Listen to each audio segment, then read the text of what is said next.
வள்ளல் பெருமான் செய்த தவம் உண்மை பார்வை. என்ன? அவர் தவம் செய்தாரா? எல்லா சன்மார்க்க அன்பரும் எள்ளி நகையாடவர்.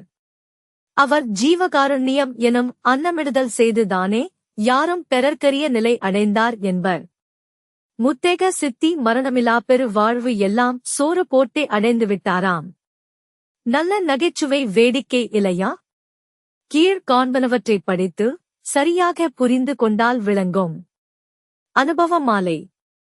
1. வான்கண்ட பிரமர்களும் நாரணரும் பிறரும் மாதவம்பன் நாட்குறிந்து வருந்துகின்றார். அந்தோ நான்கண்ட காட்சியவர் கண்ணிலரே உலகில் நானொரு பெண் செய்ததவம் எத்தவமோ அறியேன் கோன்கண்ட குடிக்கொன்றும் குறைவிலையேல் அண்ட கோடியெல்லாம் தனிப்பெருஞ்செங் கோல் நடத்தும் இறைவர் தான்கண்ட குடியானேன் குறைகளெல்லாம் தவிர்ந்தேன் தனித்தவள மானமிசை இனித்திருக்கின்றேனே. விளக்கம். பிரமன் திருமால் பல காலம் தவம் புரிந்து சிவத்தை ஆன்மாவை காணாமல் இருக்க நான் செய்த தவத்தால் கண்டு கொண்டேன். அது என்ன எனில், வள்ளலார் தம் பார்வை மேல் ஆதார சக்கரத்தை தாண்டி செல்ல அதன் தலைவரும் காண ஏற முடியாத நிலை அனுபவம்தான் பெற்றனன் என பாடுகிறார். பார்வை மேலேற மேலேற தேவர்கள் நாம் கடந்து செல்வோம், நாதம் அனுபவம் பெறுவோம், அதம் மேல் ஆன்ம நாதாந்த அனுபவம். 2. உருத்திரர்கள் 1 கோடி நாரணர்பல் கோடி உருபிரமர் பல கோடி இந்திரர்பல் கோடி பெருத்தமற்றைத் தேவர்களும் முனிவர்களும் பிறரும் பேசிலனன் தங்கோடி ஆங்காங்கே கோடி திருத்தமுறு திருச்சபையின் படிப்புறத்தே நின்று தியங்குகின்றார் நனங்கானும் சிந்தையராய் அந்தோ வருத்தமொன்றும் காணாதே நானொருத்தி ஏறி மானடங்கான் கின்றேனன் மாதவன்தான் பெரிதே. விளக்கம்.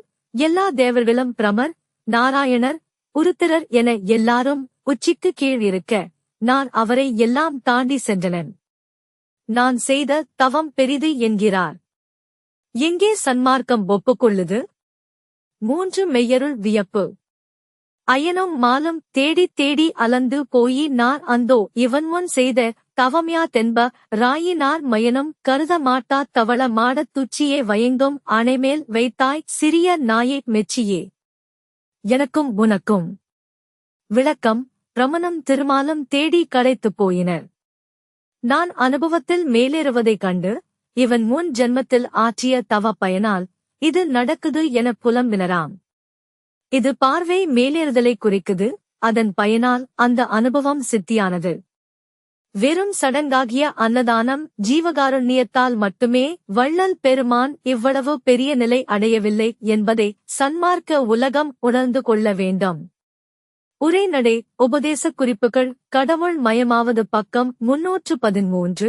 ஜீவகாருண்யத்தால் பிரமாவின் ஆயுசும் பாசவைராக்கியத்தால் விஷ்ணுவின் ஆயுசும் ஈசுரபக்தியால் ருத்ரன் ஆயுசும் பிரம ஞானத்தால் என்றும் அழியாத சுவர்ண தேகம் பெற்று கடவுள் மயமாகலாம்.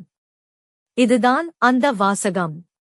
சன்மார்க்கத்தீர் எங்கே வள்ளல் பெருமான் ஜீவகாருண்யத்தால் சாகா நிலை மரணமிலா பெருவாழ்வு அடையலாம் என்று கூறியிருக்கிறார்? பதில் அளிக்கவும். நன்றி.